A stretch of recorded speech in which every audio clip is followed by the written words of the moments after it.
what I want to talk about today, we've been going through, as an M&A firm at Quorum, we've been going through a lot of deals in terms of dealing with Chinese buyers of North American and European companies. And I just want to go through the basics of what we've learned from that process and successfully transacting deals of that kind. Really what it wraps up to be is, well, first of all, it's very clear that the most active buyers on earth are in Asia and specifically China. They are buying all sorts of companies in different markets, all different sizes of companies. It's not only the large companies, they're looking for teams that may be small, but the growth is incredible in terms of revenue in key regions. And they're producing the highest valuations in gaming. What's happening is that the other buyers out there are really have to compete with these Chinese. So if I've got deals, the Chinese buyers are outbidding these European and North American buyers by about 50%. Their premiums on those deals and the bidding process sends the price of a company up pretty significantly. So we're seeing those deals, we're seeing the consummation of those deals at a high premium. And that's especially in the gaming industry. Now, in dealing with Chinese buyers, the key is, and other Asian buyers, but the key is building a relationship with them. That involves visiting them visiting you, understanding their philosophy, your philosophy, and making sure it's a good fit. This is a little different from other deals that we've done in that sometimes the buyers and the sellers have never met before they've consummated the deal, which is amazing. You know, companies get bought, they haven't met until the deal's done. That's not the case with Asian buyers. It's very critical to build that relationship.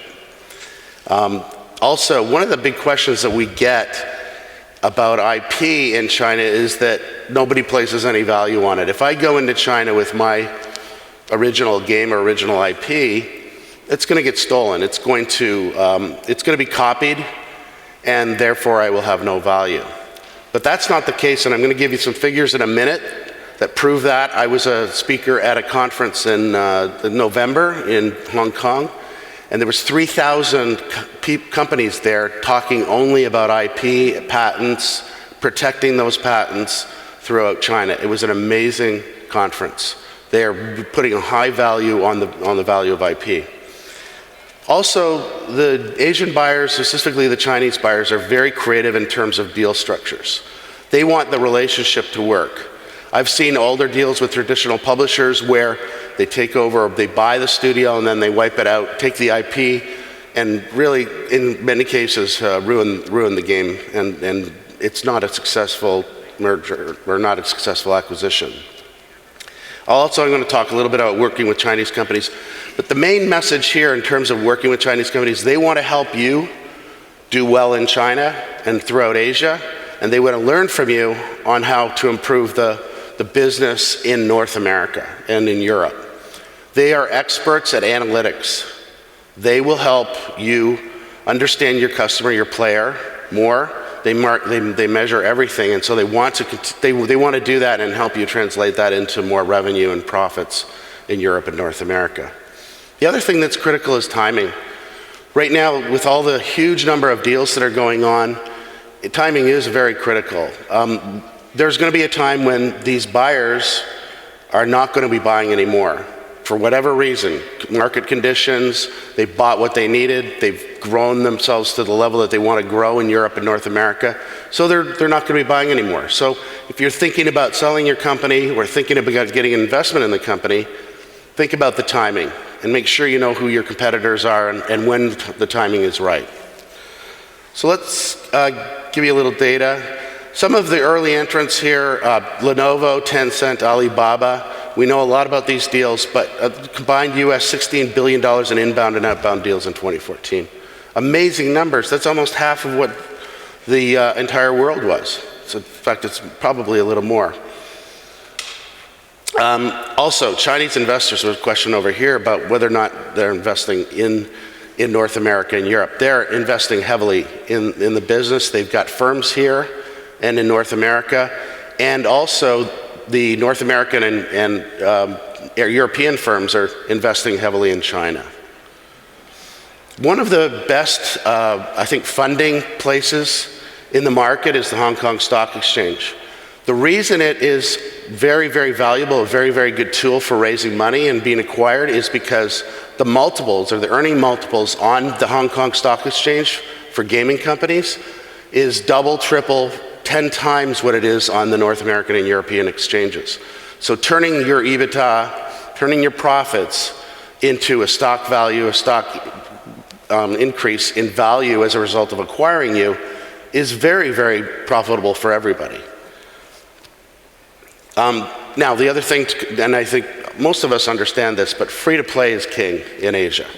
You've got Call of Duty there, League of Legends, and Smilegate out of Seoul selling their Crossfire product, doing almost $1 billion a year in free-to-play product. So when you're looking at what type of company you're building, what type of games you're building, no matter what platform, mobile, free-to-play, PC, free-to-play, console, it's really got to be free-to-play because that's what they're experts in and they want to help you grow in China.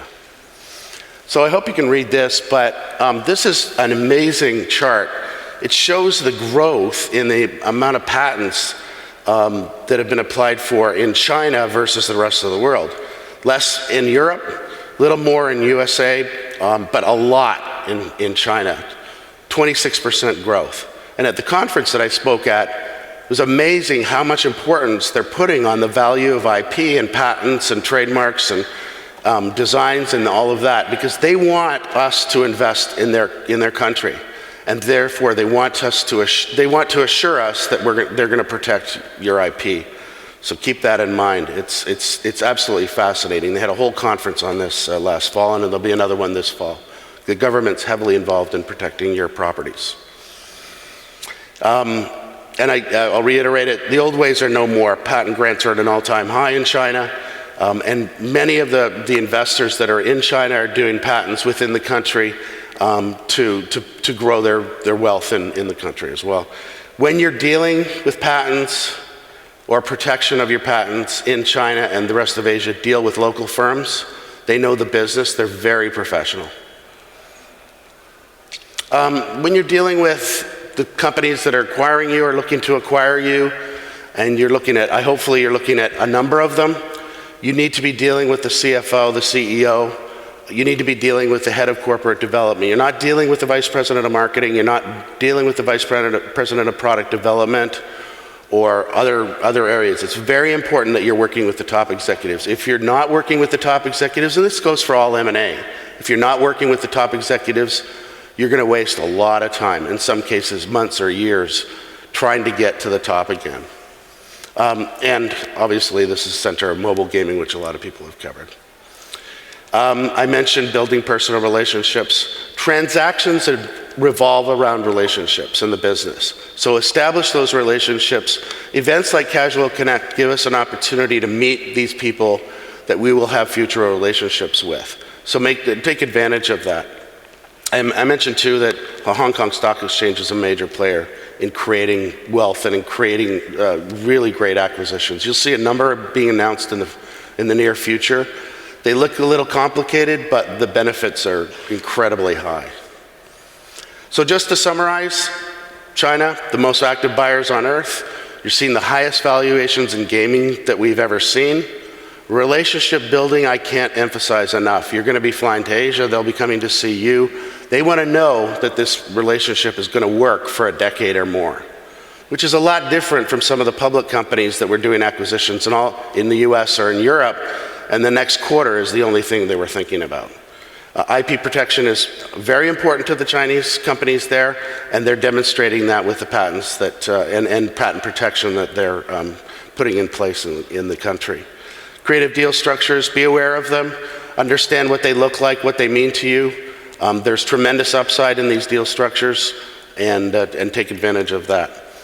And keep in mind the timing of your deal. If you're growing very quickly, you may only have a small team, but if you're growing very quickly, you've got a great game that could be translatable in the Asian market, you're not quite in the Asian market yet, you could be a great candidate for an acquisition from an Asian company. So it's not necessarily the size of your team.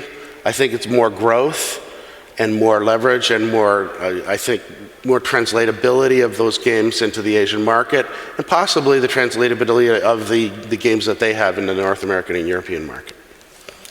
So that's it. Any questions?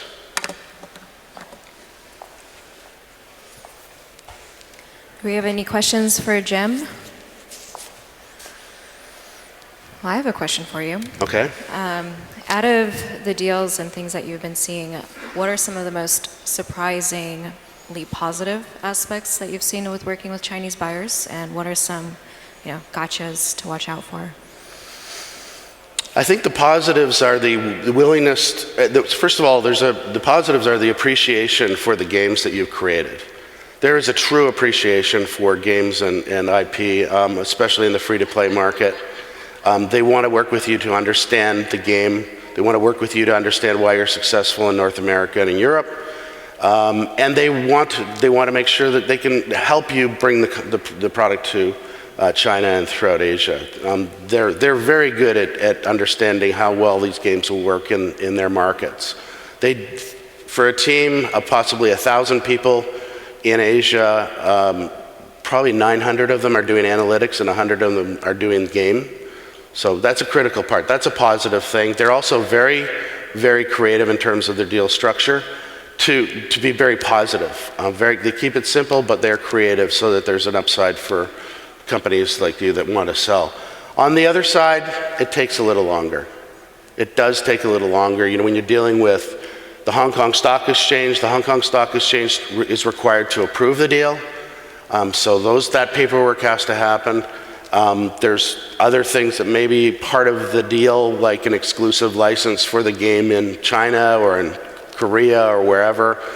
All those pieces need to be put in place before consummating the deal. But I've found in the deals that we're working on, it really does pay off. As I said, these guys are going 50% or more above what anybody else can bid for your company. Has that sparked any questions? I think we have one right there. There's a mic coming. Jim, what's the perceived value of big American or Western brands for the Chinese market? Do brands matter in general if they go east? Can you repeat the question? Do brands matter? Yeah, the well-established American or European brands, do they matter as gaming IPs? In my experience, original IP is what rules.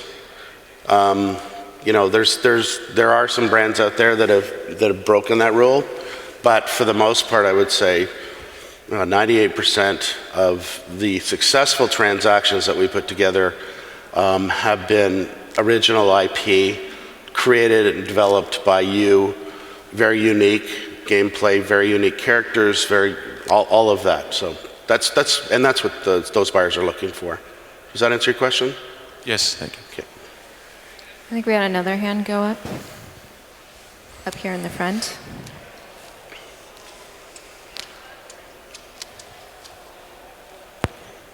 Hi, thanks for the great insight. You were talking a lot about the positive outcomes of deals with Chinese companies, but obviously there's also, also based on my own experience, there's also a lot of relationships which lead to failures. Do you have some insight about, yes, there's good corporations like Smilegate with Tencent, but there's 29 other FPS companies which didn't have that of a great success with Tencent and whatnot. Yeah. So do you have maybe kind of like a ratio, or like, could you tell us a little bit about, what to be more careful about and stuff like that? I think it's a really great question, and that relates back to my relationship point.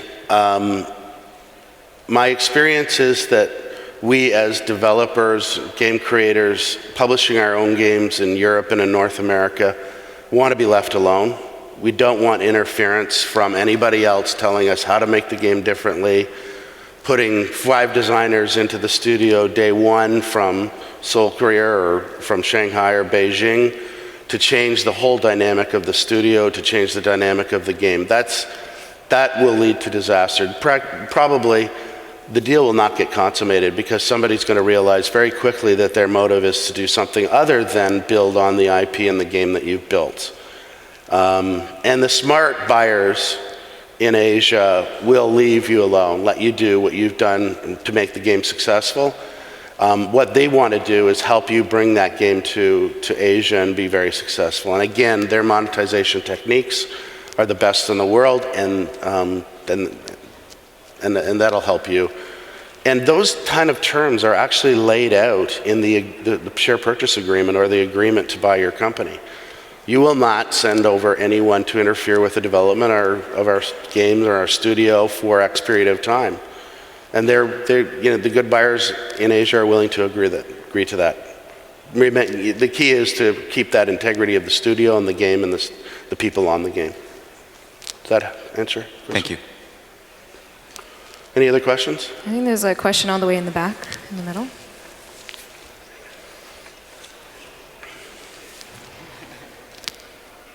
Hi, thank you.